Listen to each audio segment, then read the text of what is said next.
Welcome to Man Does Tech, where I solve the problems you didn't even know you had.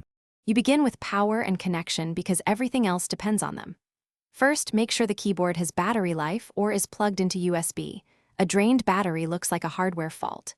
Next, verify whether you're on Bluetooth, a wired cable, or a USB dongle. Different fixes follow.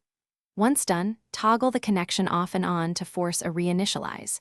You'll save time by eliminating simple causes quickly, which narrows focus for deeper troubleshooting. Next, reset and evaluate drivers because many malfunctions are software-mediated.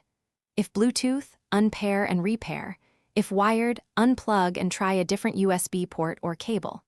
On Windows, open Device Manager to update or uninstall the keyboard driver so the system reinstalls it cleanly.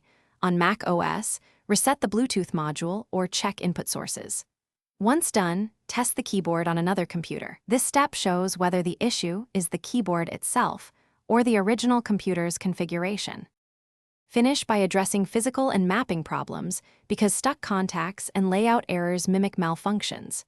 Carefully remove debris with compressed air and isopropyl on a cotton swab for exposed switches.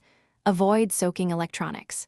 If specific keys misfire, run an online keyboard tester and remap keys in the operating system as a workaround.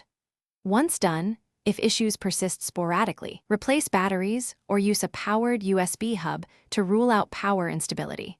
This single tip resolves many intermittent. Thanks for watching.